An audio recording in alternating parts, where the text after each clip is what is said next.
Welcome back to my channel. Last time हम लोगों ने चैप्टर 4 पढ़ा था। आज हम लोग चैप्टर 5 पढ़ेंगे। अगर आप मेरे चैनल पर न्यू हैं तो मुझे सब्सक्राइब करें, मेरी वीडियोस अच्छी लगती है तो लाइक करें। Chapter 5 life processes.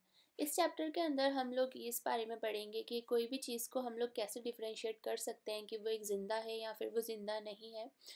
और ऐसे भी डिफ्रेंशिएट करेंगे कि कुछ चीज़ें हमें ऐसी दिखती हैं कि वो ज़िंदा नहीं है। फॉर एग्ज़ाम्पल, अगर कोई काऊ है या फिर अगर कोई डॉग है या ह्यूमन बीइंग है, अगर वो लोग सो रहे हैं तो स्टिल हमें पता होता है कि ये लिविंग थिंग है, ये ज़िंदा चीज़ है। बट वहीं अगर कुछ चीज़ें ऐसी होती हैं लाइक कोई सो रहा है और अगर वो ज़िंदा नहीं है, फॉर एग्ज़ाम्पल एनिमल्स, तो हम उसको भी आइडेंटिफाई कर सकते हैं कि ये जो सो रहा है या फिर वो ज़िंदा नहीं है। तो यही सब चीज़ें हैं जो हम इस चैप्टर के अंदर पढ़ेंगे। और ठीक है, तो स्टार्ट करते हैं। What are life processes? The maintenance function of living organism must go on even when they are not doing anything particularly. Even when we are just sitting in the class, even we are just sleeping, the maintenance job has to be go on. The process which together perform this maintenance job are called life processes. तो अब हमारा क्या है कि एक जो maintenance होता है एक फंक्शन का, लिविंग ऑर्गेनिज्म का जो एक फंक्शन होता है, वो अगर आप कुछ नहीं भी कर रहे हो तो भी वो एक उसकी फंक्शनैलिटी रहती है, वो चलता रहता है। फॉर एग्जांपल, अगर हम लोग सो रहे हैं बट हमारा जो हार्ट है, हमारे जो ऑर्गेनिजम्स हैं हमारी बॉडी के अंदर, वो अपना वर्क करते रहते हैं 24 आवर कंटिन्यूसली। वो अपना वर्क करते ही रहते हैं, जिसकी वजह से कि हम लोग ज़िंदा रह पाते हैं। और हमारी जो ये मेंटेनेंस होता है बॉडी का, इसी को हम लोग लाइफ प्रोसेस कहते हैं। Since this maintenance process are needed to prevent damage and break down, energy is needed for them. This energy comes from outside the body of individual organism. जैसे अब हमारा जो मेंटेनेंस है बॉडी का, इसको हमें डैमेज से बचाना होता है और जो भी ब्रेक डाउन होता है उससे हमें बचाना होता है। और बचाने के लिए हमें एनर्जी की ज़रूरत होती है। तो ये एनर्जी कहाँ से आती है? ये एनर्जी हमें बाहर की चीज़ों से आती है, जिससे हमारी बॉडी में एनर्जी ट्रांसफ़र होती है और हमारे ऑर्गेनिज्म अच्छी तरह से वर्क करते हैं। अब एनर्जी हमें किस फॉर्म में मिल सकती है? एनर्जी हमें फूड के फॉर्म में मिल सकती है और वही फूड हमारी बॉडी के अंदर जाके न्यूट्रिशन बन जाता है। If the body size of organism is to grow, additional raw material will also be needed from outside. Since life on Earth depend on carbon-based molecule, most of these food sources are also carbon-based. अब जो हमारी body के अंदर जो भी organism रहते हैं उनको बढ़ने के लिए हमें एनर्जी चाहिए होती है। एनर्जी के लिए हमें फूड चाहिए होता है। तो जितने भी हमारे ऑर्गेनिजम्स रहते हैं बॉडी के अंदर, उसे उनको ग्रो करने के लिए, अच्छे फॉर्म में होने के लिए हमें फूड चाहिए होता है। और हमारे अर्थ पर जितने भी फूड अवेलेबल हैं वो सब कार्बन बेस्ड मॉलिक्यूल्स ही अवेलेबल हैं। और जितने भी हमारे फूड हैं उसमें हमारा कार्बन बेस्ड सोर्स ही है सारे फूड्स के अंदर।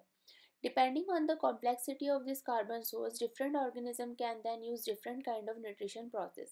अब हमारा जो एक फूड होता है, हमारी बॉडी के अंदर इतने सारे ऑर्गेनिजम्स होते हैं, तो हर एक ऑर्गेनिज्म को एक अलग तरह से फूड चाहिए होता है ग्रो करने के लिए। लाइक हमारे डॉक्टर्स हमें बोलते हैं कि अगर आपको ब्लड इंक्रीज करना है तो आप गाजर खाइए। वहीं अगर हमें कुछ और ठीक करना है हमारी बॉडी के अंदर, फॉर एग्जांपल हमें स्किन ठीक करनी है या फिर हमें अपनी हेयर ग्रोथ ठीक करनी है, तो उसके लिए हमें विटामिन सी लेना होता है। तो हमारी बॉडी के अंदर जितने भी ऑर्गेनिजम्स होते हैं उनको अलग तरह का न्यूट्रिशन चाहिए होता है ग्रो करने के लिए। The outside source of energy could be quite varied. Since the environment is not under the control of individual organism, these sources of energy therefore need to break down or build up in the body and must be finally converted to a uniform source of energy that can be used for various molecule movement needed for life living structure. जैसे कि हमारी body के अंदर जितने भी organisms रहते हैं और जो भी हम लोग फूड खाते हैं, तो हमने सपोज एक फूड हमने खाया है, उसके अंदर विटामिन सी था, विटामिन ए है, विटामिन के है। तो हमारे कुछ ऑर्गेनिजम्स को विटामिन के की ज़रूरत होगी तो वो उस फूड से विटामिन के ले लेगा। कुछ को विटामिन सी की ज़रूरत होगी तो वो उस फूड से विटामिन सी ले लेगा। और सिमिलरली अगर जिसको विटामिन ए की ज़रूरत होगी वो उससे विटामिन ए ले लेगा। मतलब हम खाते तो एक ही फूड है, बट उसके अंदर बहुत सारी उसकी क्वालिटीज़ और वेराइटीज़ होती हैं जो हमारी बॉडी के अंदर जाकर एक यूनिफॉर्म सोर्स में कन्वर्ट हो जाता है और उसके थ्रू हमारी बॉडी के अंदर जितना भी लिविंग स्ट्रक्चर है जो भी, वो अपने अकॉर्डिंग उसको ले लेता है, as well as to the kind of molecule that needed body to grow. For this, series of chemical reaction in the body are necessary. Oxidizing and reducing reaction are some of the most common chemical mean to break down molecules. For this, many organisms use oxygen source from outside the body. The source of acquiring oxygen from outside the body is to use in process of breakdown of food source of solar cellular needs and what we call a respiration. अब हमारे कुछ organism को तो food की ज़रूरत होती है but कुछ ऑर्गेनिज्म ऐसे होते हैं जिनको सिर्फ और सिर्फ ऑक्सीजन की ज़रूरत होती है वो ऑक्सीजन लेगा और ऑक्सीजन को ही वो एक बहुत ही अच्छे मॉलिक्यूल्स में ब्रेक डाउन करेगा और देन उसको एज अ फूड वो लेगा। और इसका सबसे बेस्ट एग्जांपल है हमारा रेस्पिरेशन सिस्टम। हम हमारी नोज से ऑक्सीजन लेते हैं, हमारी जो रेस्पिरीज होती हैं बॉडी के अंदर वो ऑक्सीजन ही रेस्पिरेशन का फूड होता है। तो रेस्पिरेशन को कोई और फूड की ज़रूरत नहीं है बट एक ऑक्सीजन ही उसका ऐसा फूड है जिसकी वजह से वो ज़िंदा रहता है। In the case of single cell organism, no specific organ for taking food, exchange of gases or removal of waste may be needed because the entire surface of the organism in the contact with environment. But what happens when the body size of organism increase and the body size become more complex? In multicellular organism, all the cell may not be in the direct contact with the surrounding environment. Simple dilution will not meet the requirement of the cell. अब हमारी body में दो तरह के cell होते हैं, तरह के सेल ऑर्गेनिजम्स होते हैं। एक होता है सिंगल सेल्ड ऑर्गेनिज्म और एक होता है multi cellular organism.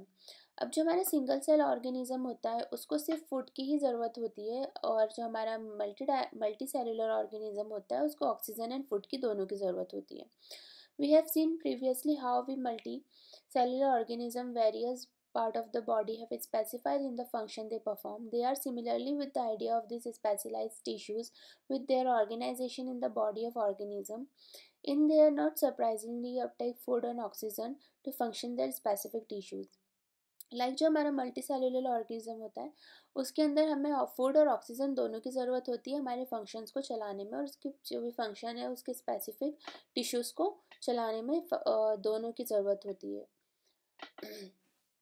The food and oxygen are now taken up to one place in the body of the organism while the part of the body need them. The situation created a need of transportation system for the carrying and oxygen, food and oxygen from the one place to another place. अब जो हमारा multi cellular होता है इसके अंदर ये क्या करता है कि जो फूड और ऑक्सीजन रहता है उसको एक प्लेस से दूसरी प्लेस में ले जाता है हमारे बॉडी ऑर्गेनिजम्स के अंदर और जितनी भी ऑर्गेनिज्म में बॉडी में जिस चीज़ की भी ज़रूरत होती है उसको प्रोवाइड करता है। तो ये हमारा ट्रांसपोर्टेशन सिस्टम होता है जो कैरी करता है हमारे फूड और ऑक्सीजन को हमारी बॉडी के अंदर एक जगह से दूसरी जगह। When chemical reaction use the carbon source and the oxygen for energy generation, they create byproduct. They are not only unless of the cell of body but could even harmful. This waste byproduce needed to remove from the body and discarded outside will process their excretion. Again, the basic rule of a body design in multicellular organism are follow. A specified tissue for excretion will be developed which means that the transportation system will need only transport waste from the cell to excrete tissue. अब क्या होता है कि हमारी body में कुछ chemical reactions भी चलती हैं जो हमारे कार्बन सोर्स और ऑक्सीजन को यूज़ करती है हमारी एनर्जी जनरेशन में। तो अब हमारी बॉडी के अंदर जितना भी हमें फूड हमारी बॉडी को ज़रूरत होती है फूड ले लेती है बॉडी और जितना भी हमारा फूड जो बॉडी को रिक्वायर्ड नहीं होती है वो उसको वेस्ट में कन्वर्ट कर देती है। हमारा जो वेस्ट होता है वो हमें बहुत ही ज़्यादा वेस्ट रिमूव करना बहुत ज़रूरी है हमारी बॉडी से, अदरवाइज़ हमारी बॉडी में बहुत हार्मफुल इफ़ेक्ट होने लगते हैं। और ये बहुत बेसिक रूल होता है कोई भी डिज़ाइन बॉडी का, लाइक एनिमल्स, ह्यूमंस, सब में ये बहुत ही एक कॉमन चीज़ होती है कि सबको अपनी बॉडी का वेस्ट निकालना होता है जिसके वजह से बॉडी एक अच्छे तरीके से परफॉर्म कर पाए, बॉडी के अंदर जो सेल है ऑर्गेनिज्म है वो अपने परफॉर्मेंस अच्छे से दे पाए और हमारी बॉडी को कुछ हार्मफुल इफेक्ट ना हो। When we walk or ride a bicycle, we are using up energy. Even when we are not doing any apparently activity, energy is needed to maintain a state of order in our body. जब हम लोग चलते हैं या फिर कोई भी bicycle चलाते हैं तो कुछ भी एक्टिविटी करने के लिए हमें एनर्जी की ज़रूरत होती है। इवन जब हम कोई एक्टिविटी नहीं कर रहे होते हैं तब भी हमें एनर्जी की ज़रूरत होती है हमारी बॉडी को मेंटेन करने के लिए। और we also need material from outside in order to grow, develop, synthesize protein and other substance needed in the body. The source of energy and material is food we eat. अब हमारी body को energy चाहिए होती है तो energy हमें outside sources से मिलती है। जो हमारी बॉडी के अंदर ग्रो करती है, डेवलप करती है, सिंथेसाइज करती है प्रोटीन, ये सब हमें फूड से मिलता है। फूड हमारा एक सोर्स ऑफ एनर्जी जो है हमारा फूड रहता है। How do living things get their food? In general, requirement for energy and material is common in all organism, but it is fulfilled in different way. जो हमारी general requirement रहती है energy की, वो सब कॉमन रहती है सारे ऑर्गेनिज्म के, बट एक अलग अलग तरह से लाइक डिफरेंट वेज में रहती है। Some organism use simple food material obtained from inorganic substance in the form of carbon dioxide and water. कुछ हमारे ऑर्गेनिज्म रहते हैं, उनका सिंपल फूड वो लेते हैं इनऑर्गेनिक सोर्सेज से, और इनऑर्गेनिक सोर्सेज क्या रहते हैं हमारे? कार्बन डाइऑक्साइड और water. This organisms the autotrophs include green plants and some bacterias. और जो हमारे ऑर्गेनिजम्स रहते हैं जो इनऑर्गेनिक सोर्सेज लेते हैं, वो हम उन्हें क्या कहते हैं? ऑटोट्रॉप्स बोलते हैं। और इसके अंदर ऑटोट्रॉप्स में हमारे ग्रीन प्लांट्स और कुछ बैक्टीरियाज आते हैं। Other organism utilize complex substance. This complex substance have to be broken down into simpler one before they can be use for upkeep and growth the body. दूसरे तरह के जो हमारे ऑर्गेनिजम्स रहते हैं वो कॉम्प्लेक्स सब्सटेंस लेते हैं। कॉम्प्लेक्स सब्सटेंस पहले ब्रेक डाउन होते हैं सिंपल सब्सटेंस के अंदर, और फिर उसके बाद उसको हम लोग बॉडी के अंदर यूज़ करते हैं। To achieve this organism use bio catalyst called enzyme. अब हमारी जो कॉम्प्लेक्स सब्सटेंस है उनको सिंपलर सब्सटेंस में अगर हमें ब्रेक डाउन करना है तो उसके लिए हमें बायो कैटलिस्ट लगते हैं, जिनको हम लोग एंजाइम्स बोलते हैं। The heterotrophic survival depend directly और indirectly on autotrophs, heterotropical organism including animal and fungi. अब हमारे दूसरी तरह के ऑर्गेनिज्म रहते हैं, एक रहते हैं हिट्रोट्रॉप्स। हिट्रोट्रॉप्स जो रहते हैं हमारे वो एनिमल और फंगी रहते हैं। ये डायरेक्टली और इनडायरेक्टली डिपेंड हमारे किन पर रहते हैं? ऑटोट्रॉप्स पर। ऑटोट्रॉप्स मतलब ग्रीन प्लांट्स और कुछ बैक्टीरिया पर ही हमारे हिट्रोट्रॉप्स डिपेंडेंट रहते हैं। आपको दो चीज़ें बहुत मेन याद रखनी है, फर्स्ट है ऑटोट्रॉप्स और दूसरी है हिट्रोट्रॉप्स। ऑटोट्रॉप्स हमारे जिसके अंदर ग्रीन प्लांट्स और कुछ बैक्टीरियाज आते हैं। हिट्रोट्रॉप्स हमारे वो होते हैं जिसके अंदर हमारे एनिमल और फंगी आते हैं। अब हम पढ़ेंगे autotrophics. Autotrophic nutrition. Carbon and energy required for autotrophic organism are fulfilled by photosynthesis. Carbon और एनर्जी जो हमारी रिक्वायर्ड रहती है हमारे ऑटोट्रॉप ऑर्गेनिजम्स को, वो किससे फुलफिल होती है? फोटोसिंथेसिस की प्रोसेस से। It is the process by which autotrophs take in substance from the outside and convert them into store some energy. और जो हमारे ऑटोट्रॉप्स रहते हैं ये सब्सटेंस को बाहर से लेते हैं, देन उसको कन्वर्ट करके स्टोर करते हैं एनर्जी के फॉर्म में। The material is taken in the form of carbon dioxide and water which converted into carbohydrates in the presence of sunlight and chlorophyll. अब हमारा जो मटेरियल रहता है वो हमें किस फॉर्म में मिलता है? ऑटोट्रॉप्स को कार्बन डाइऑक्साइड और वाटर के फॉर्म में मिलता है। देन वो उसको हाइड्रेट में कन्वर्ट करते हैं सनलाइट और क्लोरोफिल की प्रेजेंस में। Carbohydrates are utilized for providing energy to the plants. We will study how this takes place in next section. The carbohydrates which are not used immediately are stored in the form of starch, which survive as internal energy reserved to be used as and when required by the plant.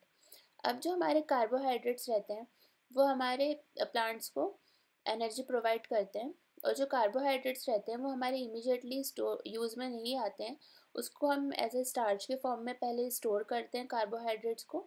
फिर जब भी हमारे plant को energy की ज़रूरत होती है, then उसको जब भी ज़रूरत होती है तो वो उसको इंटरनली वो एनर्जी प्रोवाइड करता है थ्रू स्टार्च।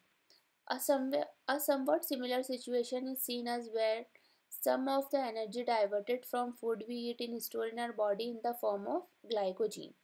सिमिलरली हमारी बॉडीज़ में और एनिमल्स की बॉडी में भी यही होता है कि जो एनर्जी होती है वो एक जगह स्टोर हो जाती है, कुछ फॉर्म में एनर्जी हमारी स्टोर हो जाती है, और उस फॉर्म को हम लोग क्या बोलते हैं? ग्लाइकोजीन।